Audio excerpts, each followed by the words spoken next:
Orient bell tiles studio से आप देख रहे हैं एबीपी न्यूज। नमस्कार, वेरी गुड मॉर्निंग। बहुत स्वागत है आप सभी का। आप देख रहे हैं एबीपी न्यूज। मैं हूं आपके साथ दीपा बा। फिलहाल सुबह के 6 बज गए हैं। ये वक्त है एबीपी रिपोर्ट आपको दिखाने का। शुरुआत बड़ी खबर के साथ हम कर रहे हैं, जो कि उत्तर प्रदेश के कौशाम्बी जिले से है। कौशाम्बी में नेशनल हाईवे पर तेज रफ्तार से जा रहा तेल का टैंकर हाई वोल्टेज लाइन के खंभे से टकराकर पलट गया और तेल के टैंकर के पलटते ही टैंकर में भीषण आग लग गई। हाईवे पर तेल टैंकर को आग का गोला बनते देख ट्रक चालकों में हड़कंप मच गया। ट्रक के ड्राइवर ने टैंकर से कूदकर अपनी जान बचाई और आग की सूचना मिलते ही दमकल विभाग भी वहां एक्शन में आ गया। फिर 2 घंटे के प्रयास के बाद आग पर काबू पा लिया गया। इस दौरान हाईवे पर गाड़ियां जहां थी वहीं पर रोक दी गई और हाईवे पर लंबा जाम भी इससे लग गया। तस्वीर भी आपको हम दिखा रहे हैं जिस वक्त वहां पर आग लगी। ये उसी वक्त की तस्वीर है। तेल का टैंकर कानपुर से प्रयागराज जा रहा था, ये जानकारी मिल रही है। वक्त रहते ड्राइवर ने ट्रक से नीचे उतरकर कूदकर अपनी जान बचाई। फायर ब्रिगेड की टीम यहां मौके पर पहुंची और उसके बाद आग पर काबू पा लिया गया। कौशाम्बी की ये तस्वीरें हैं। ऑयल से लदा हुआ टैंकर, आग का गोला किस तरीके से बना, पूरा जो हाईवे है वो बाधित हो गया। 2 घंटे में आग पर काबू पाया गया। ये 2 तस्वीर आपको हम दिखा रहे हैं। आग की ऊंची लपटें जो कि दूर से ही नजर आ रही हैं, धुएं का गुब्बारा आप देख पा रहे हैं। तेल का एक टैंकर था जिसमें इस तरीके से आग लगी बीच हाईवे पर और काफी देर तक जाम के हालात यहां पर बने रखे। 9:40 के आसपास सूचना मिली थी। दिल्ली कोलकाता हाईवे पर एक टैंकर फटने की वजह से आग लग गई है। जब मैं मौके पे आया, जानकारी हुई कि एक टैंकर है जो दिल्ली से कच्चा तेल लादकर कोलकाता की तरफ जा रहा था। अचानक अनियंत्रित होकर पलट गया, जिससे कच्चा तेल होने की वजह से उसमें आग लग गई। आग काफी भीषण थी। मौके पर आकर फायर ब्रिगेड को भी बुलाया गया और लगभग दमकल की 5 गाड़ियों के द्वारा आग को लगभग 2 घंटे बाद काबू पाया जा सका। और इस वक्त की बड़ी खबर आ रही है नई दिल्ली के नंद नगरी इलाके से, जहां मंगलवार शाम 15 साल के किशोर से मारपीट के बाद उसे बचाने पहुंचे उसके पिता को गोली मार दी गई।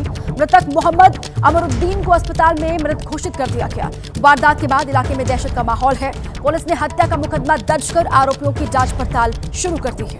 दिल्ली से ये बड़ी खबर है। ये 3 तस्वीर आपको हम दिखा रहे हैं। दिल्ली की ये तस्वीर है। गोली लगने से घायल की इलाज के दौरान मौत। इलाके में तनाव का माहौल है, लोग गुस्से में भी हैं और दहशत में भी हैं। दिल्ली के नंद नगरी का इलाका है जहां पर मर्डर की वारदात से सनसनी फैली हुई है। बेटे को बचाने गए पिता की किसने मारी? वो उधर वो लड़का रहता है, एक सोनू है, सरदार है और दीपांशु है।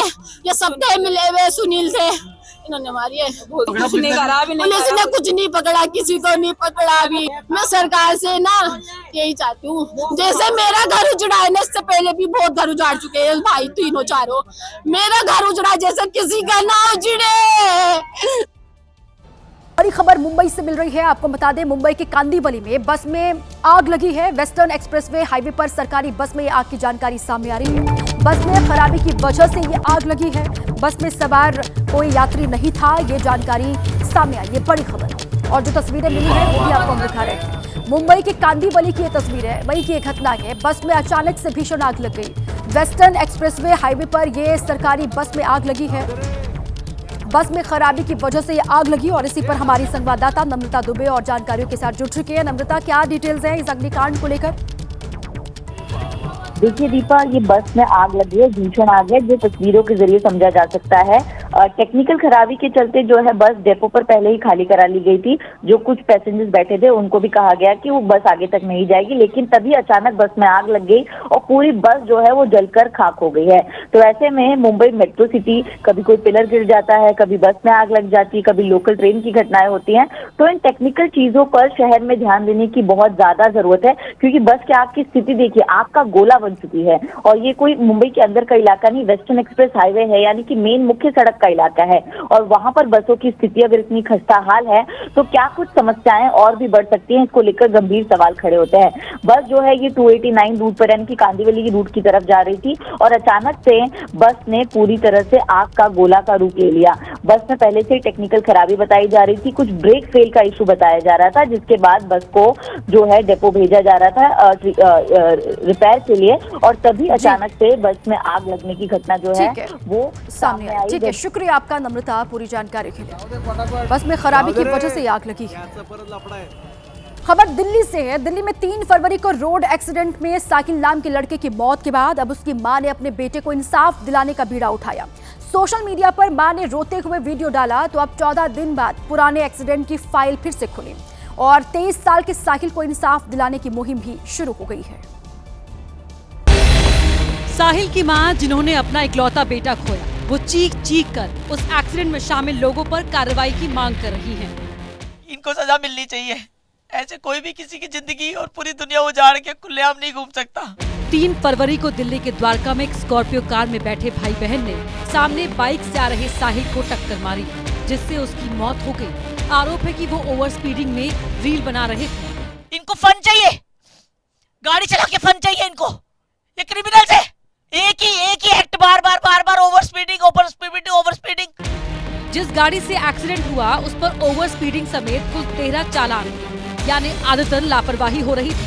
अब उसी गाड़ी को चलाने वाले ने इस मां से उसका बेटा छीना तो वो उसे याद कर करके रो रही है। मेरे बच्चे को मेरी प्रेयर मीट में आना चाहिए था और मैं अपने बच्चे के शांति पाठ में गई। इससे पहले मर जाना चाहिए था मुझे। दिल्ली के हिट एंड रन केस में कैब ड्राइवर का बयान सामने आया है। कैब ड्राइवर का कहना है कि आरोपी की कार की रफ्तार इतनी ज्यादा थी कि किसी का भी बचना बेहद मुश्किल था। उसकी कार ने मेरी कार में भी इतनी जोर से टक्कर मारी कि कार 10 मीटर दूर जा टकराई। कैब ड्राइवर अजीत सिंह ने एबीपी न्यूज के कैमरे पर जो कहा, उसे सुनकर आपके रोंगटे खड़े हो जाएंगे। दिल्ली के द्वारका में बीते 3 फरवरी को जिस काली रंग की स्कॉर्पियो से एक मोटरसाइकिल सवार को टक्कर मारी, जिसमें साहिल नाम के युवक की मौत हो गई। लेकिन इस पूरे मामले में सिर्फ एक पीड़ित साहिल ही नहीं है, बल्कि वो काली स्कॉर्पियो मोटरसाइकिल से टकराने के बाद एक टैक्सी से भी टकराई थी और उस वक्त उस टैक्सी के अंदर अजीत सिंह नाम के शख्स मौजूद थे और उनके शरीर पर भी बेहद गंभीर चोटें आई हैं। उन्हें अस्पताल में भर्ती कराया गया था। फिलहाल उन्हें अस्पताल से छुट्टी तो मिल गई है, लेकिन उस भीषण हादसे के जख्म, निशान अभी भी अजीत सिंह के शरीर पर देखे जा सकते हैं। और अजीत सिंह न सिर्फ इस पूरे मामले में पीड़ित हैं, बल्कि खुद चश्मदीद भी हैं, जिन्होंने इस पूरे हादसे को झेला भी है।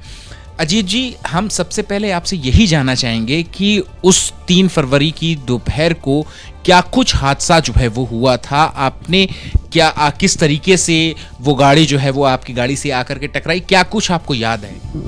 मैं सर साइड में आके रुका था, तो मैंने साइड शीशे में देखा तो एक पीछे से स्कॉर्पियो उसको लेके आ रही थी, बाइक को घसीटते हुए। तो मैं कहा भाई ये तो मारेगा। मैं जैसे ही उतरने की कोशिश करी, उससे पहले तो उसने लाके मेरी गाड़ी में भी ठोक दी। फिर मैं गाड़ी में ही फंस गया। मेरे को बच्चों ने निकाला, वो शायद उसी कॉलेज के बच्चे थे, लाल बहादुर शास्त्री। तो उन्होंने निकाला, मेरे खून बहुत बह रहा था, मेरे से खड़ा नहीं होया जा रहा था।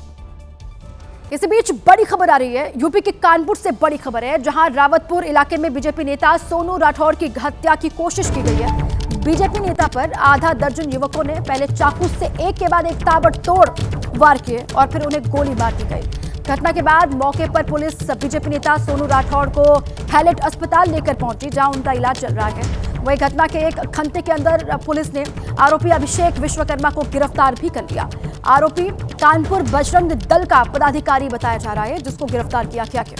1 घंटे के अंदर गिरफ्तारी हो गई आरोपी की। बजरंग दल का पदाधिकारी अभिषेक विश्वकर्मा है, ये जानकारी उसको लेकर मिली है। कानपुर से बड़ी खबर है, बीजेपी नेता की हत्या की कोशिश इसने की। रावतपुर में यह हुआ, बीजेपी नेता सोनू राठौर को गोली मारी गई, चाकू से भी हमला किया गया, गंभीर हालत में अस्पताल में भर्ती करवाया गया है।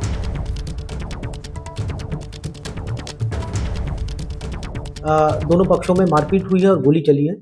तत्काल पुलिस मौके पर पहुंचती है तो पता चलता है कि सोनू राठौर नाम के एक व्यक्ति हैं जिनके ऊपर हमला हुआ है और इसमें जो अभियुक्त था, जो मुख्य अभियुक्त था अभिषेक विश्वकर्मा, इसको गिरफ्तार किया जाता है। इसको प्राइमरी जो अभी छानबीन हुई है उससे ये पता चला है कि इन लोगों में आपस में पुरानी रंजिश रही है और जिसके तहत आज ये घटना घटित हुई है। और बात T20 वर्ल्ड कप की, जहां टीम इंडिया पहले ही सुपर 8 राउंड के लिए क्वालिफाई कर चुकी है। आज उसका मुकाबला नीदरलैंड के खिलाफ है। टीम इंडिया ने अब तक खेले गए सभी 3 मुकाबले जीते हैं। पहले भारत ने अमेरिका को पटखनी दी और फिर नामीबिया को हराया। उसके बाद संडे को पाकिस्तान को भी सूर्या ब्रिगेड ने 61 रनों से मात दी। ऐसे में लीग राउंड के आखिरी मुकाबले में टीम इंडिया अपनी तैयारियों को पुख्ता करने के लिए सूर्य कुमार यादव प्लेइंग 11 में बदलाव कर सकते हैं। आज का मैच अहमदाबाद के नरेंद्र मोदी स्टेडियम में होना है। ऐसे में टीम फिर से 2 विशेषज्ञ तेज गेंदबाजों के साथ उतर सकती है और दूसरी ओर नीदरलैंड के खिलाफ भारत के बल्लेबाजी क्रम में भी बदलाव की संभावना नहीं है।